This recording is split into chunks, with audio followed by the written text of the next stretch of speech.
Hello, welcome back, guys. We are back with a brand new chapter of our novel Obsession, chapter number 7. So let's begin. Emma was in a deep sleep, but it was disturbed by low voices nearby.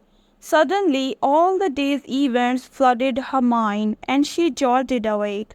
As she surveyed the unfamiliar surroundings, her eye landed on armed men nearby, dispelling any notion that it was a nightmare. Tears welled in her eyes, but her immediate instinct was to find her parents and Aina. Confusion clouded her thoughts. She had no recollection of how she ended up here or what happened to Aina. Nevertheless, her priority was to escape this place. She once again glanced toward the men standing at a distance, engrossed in their conversation, searching for the blue-eyed monster who had wreaked havoc in her life. She breathed a sigh of relief when she didn't spot him. With newfound determination, she silently rose from the couch and headed towards the only visible exit.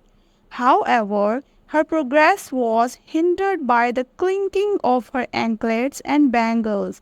She cursed the moment she bought these beautiful yet noisy accessories. As if fate were mocking her, a guard noticed her. "Where are you going, ma'am?" the bulky man in a black uniform asked. But she ignored him and quickened her pace. "Ma'am, you cannot leave until Capo gives the order." Another voice chimed in, accompanied by approaching footsteps. Eva broke into a run. She had to get away from there. "Shivji, please, please don't let them catch me," she mentally prayed to her god, but she couldn't move quickly in her heavy lehenga and heels. More footsteps pursued her. Finally, when she thought she had found a way, her hopes were dashed as she came upon a long table and chairs. Realizing she had only managed to run to the dining room in her heavy attire, disappointment washed over her. Suddenly, a thought struck her. "If I have to run to reach the dining room, how large is this place?" But her thoughts were interrupted as she sensed the presence of numerous people around her.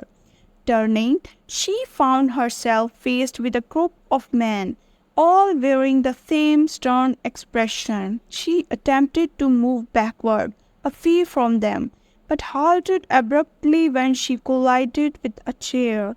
"Ma'am, please come to the living room. You are not allowed here until our boss gives the order," one of the men said. She remained silent, unmoving.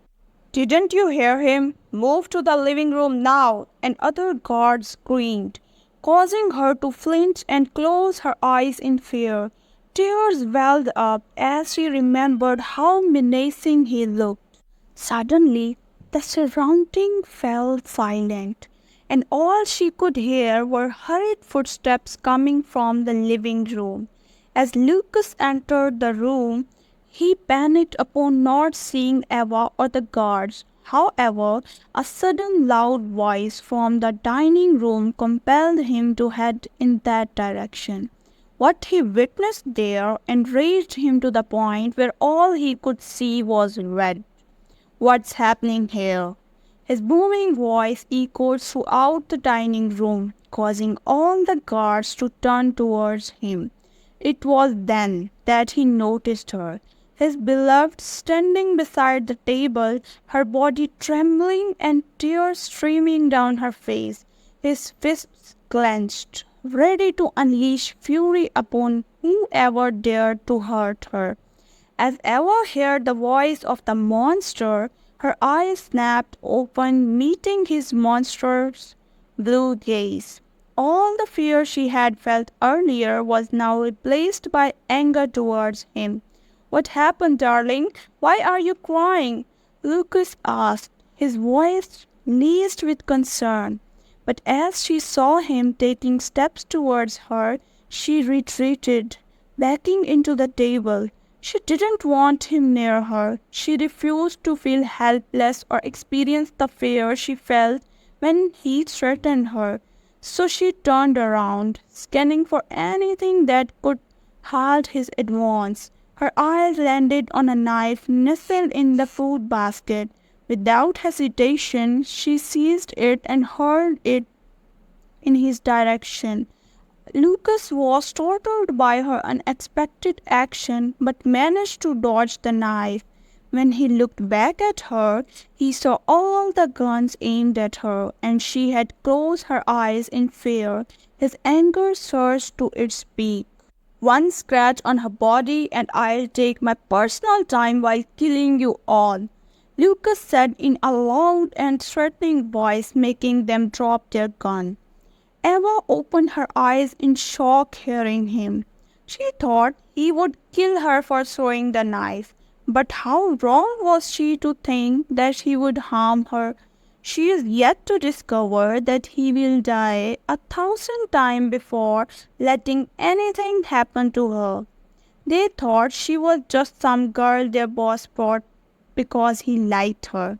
But they couldn't have been more wrong. If anyone were to discover the influence this girl holds over their boss, they would realize how to defeat this devil.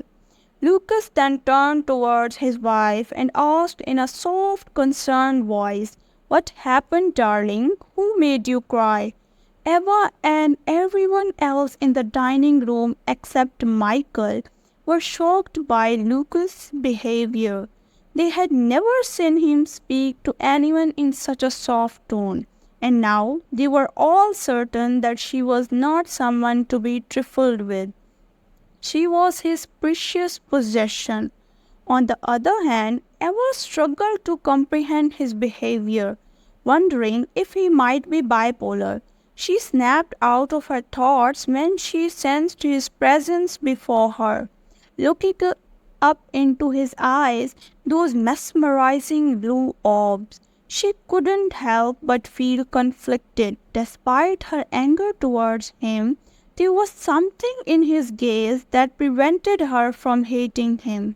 Perhaps it was the way he looked at her as if she were the most beautiful woman in the universe. It was the first time she had ever felt beautiful under someone else's gaze. Otherwise, the looks she received were always taunting and judgmental.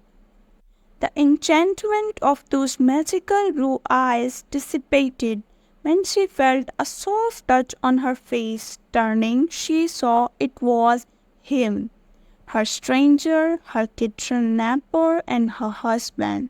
"Why are you crying, darling?" he asked again, his soft voice. It was then that she noticed how deep and captivating his voice was, the hint of his accent adding to its allure. She couldn't believe herself. She had been kidnapped and coerced into marriage by this man. Yet here she was, fantasizing about his voice. What the hell was wrong with her? "Where am I?" she asked after taking a long breath. She didn't know how far away she was from her parents. Lucas was taken aback by her question. He looked into her amber eyes, which held determination and hope, but he couldn't find hate in them. There was certainly anger, fear, and disappointment, but not hate, and that brought him a sense of relief. As everyone present observed them together, they decided to give them some privacy and left the room. Ariana and Angelina were both excited and worried about Eva, but their respective partners ushered them away. "We are at home, baby," he said, his hand still gently caressing her face. She didn't even try to remove it, and he was content with that. "Where am I?" she asked again, her tone stern and unwavering, filled with courage. "New York," Lucas replied. Eva felt as though someone was squeezing her soul, suffocating her, and draining the air from her lungs. Unbearable pain and fear consumed her from head to toe. She was far from home, from her friends, from parents. her country alone with a stranger who had kidnapped and married her. What would become of her now? Why had he brought her here? Was it for her body? Though she considered herself neither beautiful nor attractive, if not for money, as her family wasn't wealthy, then what could be the reason behind the abduction? Suddenly, a flood of negative thoughts overwhelmed her mind. All the courage she had summoned moments ago vanished completely. The gripping fear penetrated her core, causing her to lose consciousness. Anticipating this, Lucas caught her before her body could hit the ground. He had vowed to protect her from every fall, to worship the ground she walked on, and he was not one to break his promises. Lucas gently placed Ava's unconscious body on his bed. He then grabbed a glass from the beside table and sprinkled some water on her face. Eva slowly began to stir, but the sudden light from the ceiling caused her to shut her eyes again. After blinking for a few minutes, her eyes adjusted to the light. She opened them fully, only to sit up abruptly. Lucas, who had been observing her movements while sitting beside her on the bed, decided to make his presence known. He cleared his throat to gain her attention, and he succeeded. Eva looked at the man with fear evident in her amber eyes. The bravery and courage she had felt moments ago completely vanished from her gaze, and she began to scoot away from him. This action caused Lucas to clench his fists and jaw.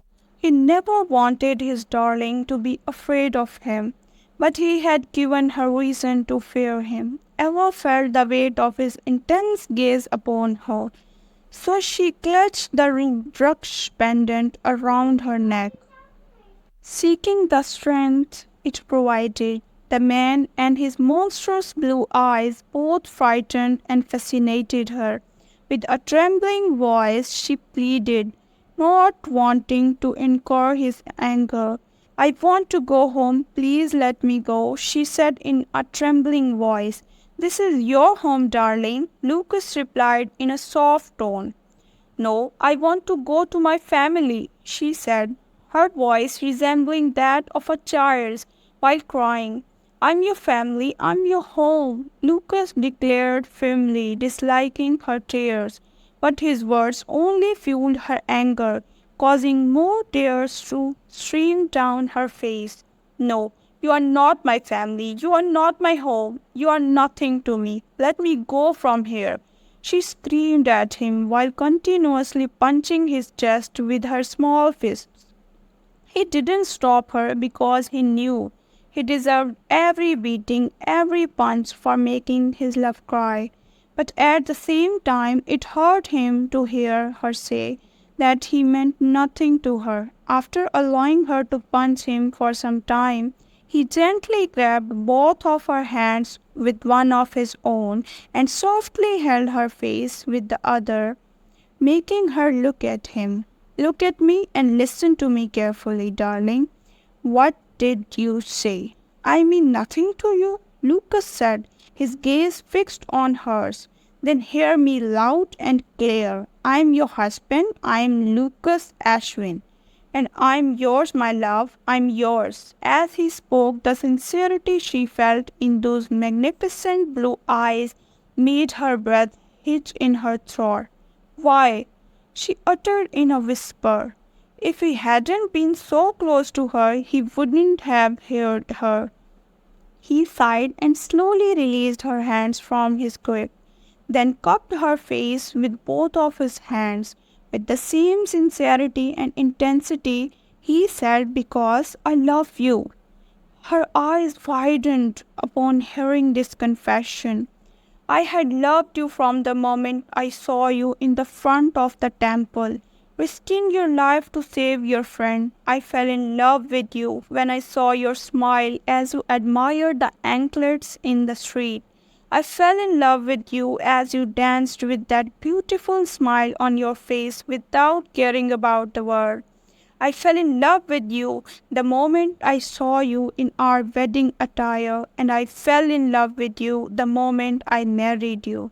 And I'm falling in love with you every time I look into your eyes, he said. Taking a deep breath, he felt his nerves calming down. He had never experienced this kind of peace in his life before her, and now, after confessing his love to her, he felt like his dark soul had finally found the light. Eva looked at him without blinking, unable to believe what she had just heard. She didn't know how to respond, as it was the first time someone had confessed their love to her. So she uttered the only thing that came to her mind. Please let me go, she pleaded, her voice trembling. The light in his eyes suddenly faded, and they darkened. You can ask for my soul, and I'll give it to you, but I won't let you go. Do you hear me? Eva Lucas Ashwin, you are mine and I'm yours, and if you try to leave, you will see how I'll paint the world red with blood, he said before leaving her to cry out loud. So here our chapter ends, and we will meet tomorrow again with a new chapter. Tell me your opinion in the comments, like, share and subscribe for the complete novel.